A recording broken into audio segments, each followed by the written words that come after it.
question from Christopher Carter. Go ahead. Morning, Jeff. I wanted to ask you about how your team has grown this year as far as the things that you challenge them the most on and the things you feel like you're still challenging them on right now. Because you've talked a lot about, toughness and getting things, but what are other ways that you've seen this team grow and the things you're pushing them on every day? Well, I think we're starting to learn how hard it is to win and what's required as far as to become a good team, the things that are required. You have to learn how to compete at a different level, taking care of yourself off the court, the attention to detail of scouting. All of those things I just think are really, really important.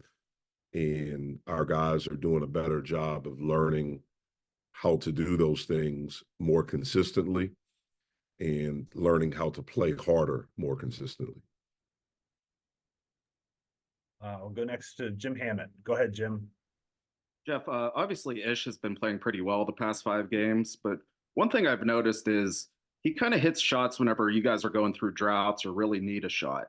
What about that? What about him allows him to do that in those situations? Well, I think the first thing in the easy answer, he's a good player. And he's one of the guys that we have that can create offense off the bounce. He has the physical strength to play through contact.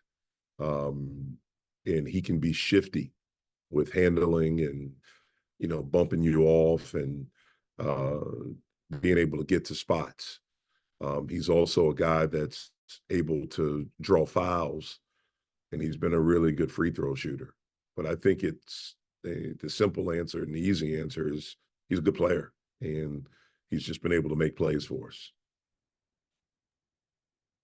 I'll go to Noah Fleischman.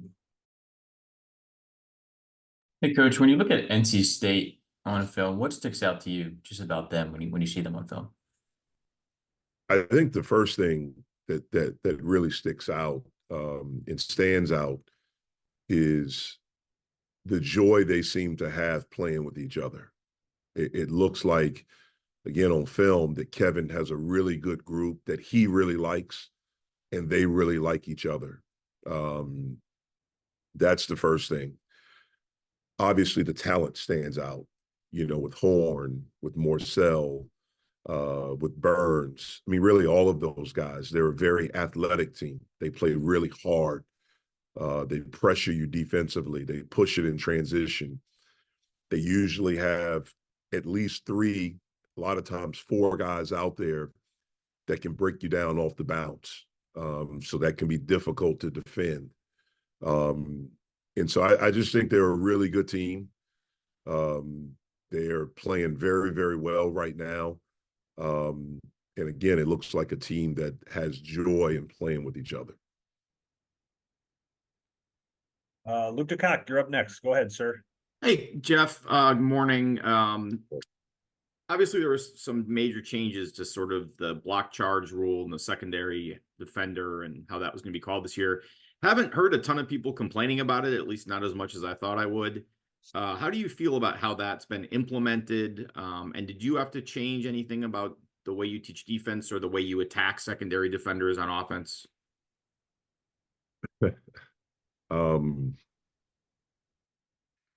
We talked about it with our guys. I haven't really seen much of a change, to be completely honest with you. I think it seems like every year there's something new that's coming in, and maybe the first week or the first couple of weeks it's officiated different, and then as you get going, it kind of goes back to how it always is. I just think you have to be able to, as a player and as a coach, you have to be able to adjust on the fly, because each official's different, and what they see and how they officiate, what one may deem a foul, another one may not. And so you have to be able to adjust from game to game, with how the game is being officiated. They do a really, really good job.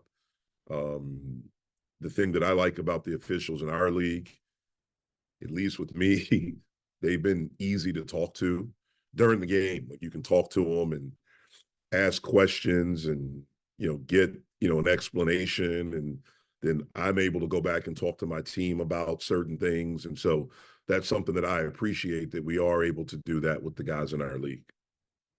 Thank you, Jeff. You're welcome. Jerry DePaula, go ahead.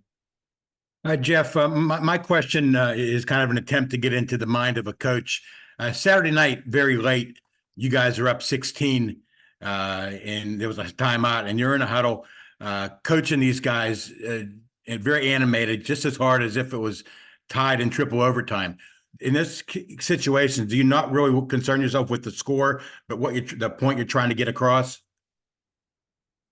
Yeah, I think at any coach, you're trying to coach habits, and you want to help these young guys create really good winning habits. And winning habits are all the time. And it's not even just during the game. I mean, how you conduct yourself. I think it's a direct correlation, in my opinion, and I could be wrong, but, if you're a guy that's constantly late for something, so being prompt, being on time, if you're late for stuff, then you're probably most likely going to be late for a rotation. You're going to be a second late, and that could mess your defense completely up. And so trying to teach them just habits and winning habits. For me, with the way I was taught the game, it's all of it correlates to life. Being a good teammate, working hard, being disciplined, being responsible, being accountable, like all the things that help you become a good player and help you become a good team. They're all things that kind of help you be successful in life too. And so no matter what the score is, you're constantly trying to teach lessons, no matter if it's a game or if it's off the court, you're in a meeting, you're in a workout. I'm just talking to the guys if it's something that I see.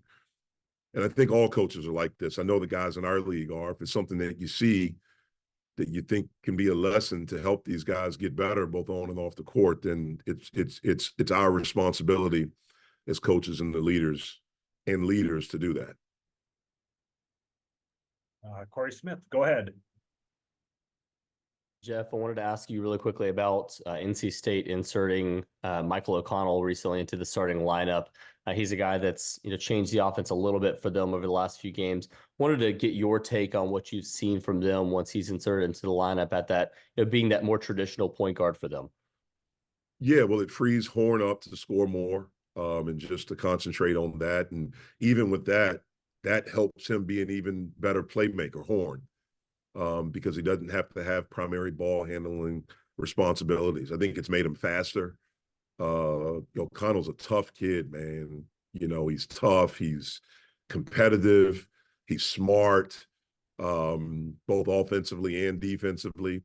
And just, has given them, even more pace, and kind of help put these guys maybe in their natural positions. Again, I think they're a really, really good team, and Kevin has them playing really, really at a high level right now. Thanks, Jeff. You're welcome. Got time for one more question from Christopher Carter.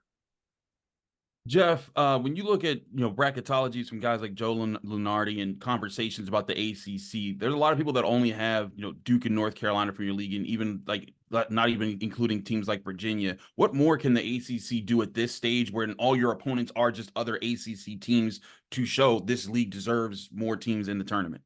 Yeah, first and foremost, I don't look at them. Now I hear about them because I hear people complaining about them, people on my staff, but I try not to look at it. I don't, because it doesn't make sense to me. I don't understand it. I don't, for the life of me, I don't. Our league is really good. The teams in this league are really good. The players, the coaches, it's way more than North Carolina and Duke. Last year the narrative was that, if Duke or Carolina aren't Duke or Carolina how they normally are. Well, they just played the other day and both teams were in the top 10. And so Duke and Carolina are Duke and Carolina. They're both really, really good. But so is NC State. So is Virginia. So is the rest of our league. And so it's frustrating. It's frustrating. You know, if you look at the number of teams we have that are in the top 75 in the net, I mean, just all of those things. So I wish I had an answer for you, but unfortunately, I do not. I'm not a bracketology expert. I'm not a numbers expert, a net expert. I know what my eyes see.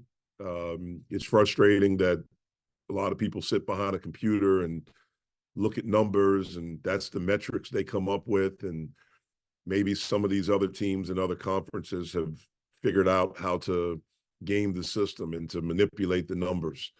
I just know when we get to the NCAA tournament, the teams that get there, we win.